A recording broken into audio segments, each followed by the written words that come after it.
So on the 11th February, the amendment to the Medicines and Medical Devices Bill of the UK took effect. Accordingly, organs and tissue that have been taken forcibly from people are barred from entering the UK. What signal does this bill send? I think it's the first time. I mean, it's almost, if you think about it, shocking that even has to be in a bill. That, organs or tissues that were taken forcibly, even for us to have to put that into a piece of legislation, a statutory, which would become a law. It shows you how depraved the CCP is when you really step back and look at it. I mean, how could you possibly have a government that would forcibly take organs and tissue from living human beings, from Chinese people? This, to me, exemplifies the organ harvesting for money. To me, exemplifies the inhumanity and brutality of the Chinese Communist Party to the Chinese people. The biggest victims of this entire fiasco are the Chinese people, whether it's the bioweapon that leaks out of Wuhan lab, whether it's the organ harvesting, whether it's the suppression of their voices. And it's disturbing to me that the world is not more outraged at. I'm glad the world is finally getting outraged about the Uyghur situation. It's completely unacceptable. But the Uyghur situation is only difference in degree, not in kind, right? Their suppression of the Chinese people is outrageous. I mean, every day I think about this when I get up and say my morning prayers, is how can such a wonderful, great people like the Chinese people, and particularly a civilization that's arguably the oldest civilization continual on earth, passed down with this really great foundation of the family, how can they be enslaved? Why are there 250 million Chinese that have left their countries? All of you right now have left your homeland, have left where your grandparents and your great-grandparents and your entire history have had to leave because you want freedom. You're not prepared to live under a dictatorship. And when you see something like that in a bill, you go, would we do this with Hitler? Didn't we just take it on? I mean, why does it have to be in a bill? It should be fully confronted. Their banks should be seized. We should have, as you know, they've sanctioned me as an individual. I can't go to China anymore. I can't go to Hong Kong anymore. I can't have any relationships with Chinese companies. And I wear that as a badge of honor. But they come and try to individually sanction you to hurt you financially, hurt you economically.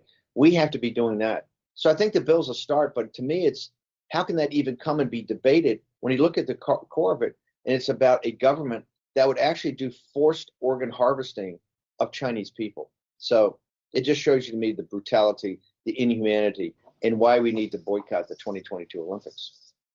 Okay, thank you, Mr. Bannon. Next, Mike, please, Mike.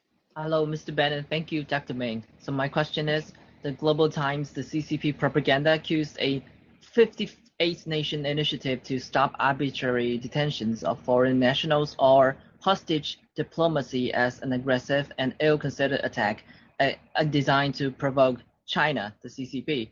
Although this initiative didn't mention CCP, but they think they're provoked.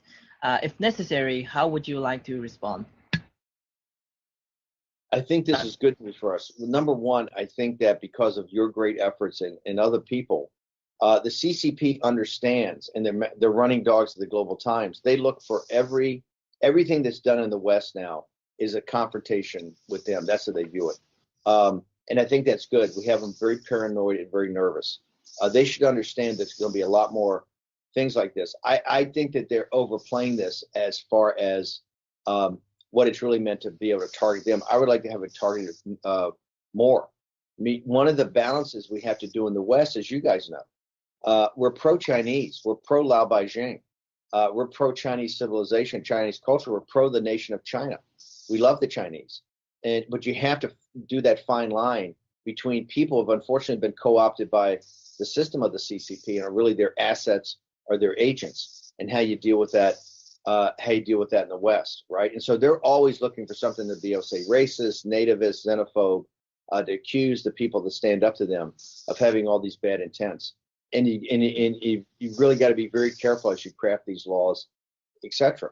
And so I think you'll see a lot more of this going forward. The Global Times, and to me, that's a good thing. The more the Global Times is crying and whining about everything out there being an attack on them, they understand that we're coming for them. I mean, it's not. Look, they sanctioned me. They sanctioned Pompeo, Navarro, Pottinger, others. They're playing hardball. I don't need to tell the Chinese people, and particularly the people who have left China, how hardball they play and how many agents and how many assets, human agents they have everywhere in the world, from London to Western Europe to Africa, Latin America, the United States. So it's going to be a tough game. Yeah. Okay. Yeah, Next, thank you, Mr. Castle. Bannon. Yeah, thank Thank you very much, Mike. Yep. Castle, would you like to ask a question? Thank you. Yes, and as we know, Bitcoin has above 50,000 US dollar for the first time. So I have to ask this because the CCP is rolling out its sovereign cryptocurrency, and how will this move affect the world US dollar-based currency system, and what will the US government do on cryptocurrency area?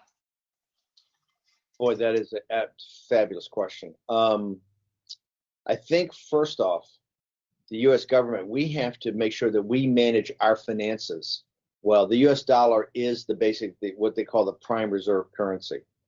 And to keep it the prime reserve currency, we have to make sure that we take care of our house, right? That we manage our business affairs and economic affairs appropriately so it can be the source of transactions. And I don't think we've done that particularly well given the CCP virus. I mean, the CCP virus has caused havoc in the United Kingdom and Western Europe. Yesterday it was announced, I think, the lowest car sales in January in 25 or 30 years in Europe. You're going to start seeing a major impact on the economies here. You've already seen it, and you just can't keep pumping out money as far as, bridging deficits. And that's a situation we have ourselves in because nobody will confront the Chinese Communist Party about their doing this and about their accountability for that. Crypto is a very interesting thing. I'm actually very aggressive about crypto, right? And Miles and I have talked about this a lot. I think crypto has a great future in it. I think Bitcoin you're seeing as a store of value. People are looking at Bitcoin. It's now gone from $2,500 or $5,000 to $50,000. And I think China is very focused on getting off the U.S. dollar. They don't want to be strangled by the U.S. dollar. They think the U.S. dollar constrains them, so they're looking at every alternative. I would just tell your audience this area of crypto is an area they should really look at very hard. It's definitely going to be a major source of currency and store of value going forward. And so that's why and I think the United States has been very slow. I tried to much more when I was in the White House, much more get people to focus on crypto because I think it's very important. I think one of the resistance is the central banks, who I think have done a terrible job in the world economy. The central banks do not want that grip of power to go. The Bank of England, the Federal Reserve, the ECB, European Central Bank, they don't want to let this go. So it's something to really stay in tune. And as you see the value of these things going up, they're only going to become more and more important.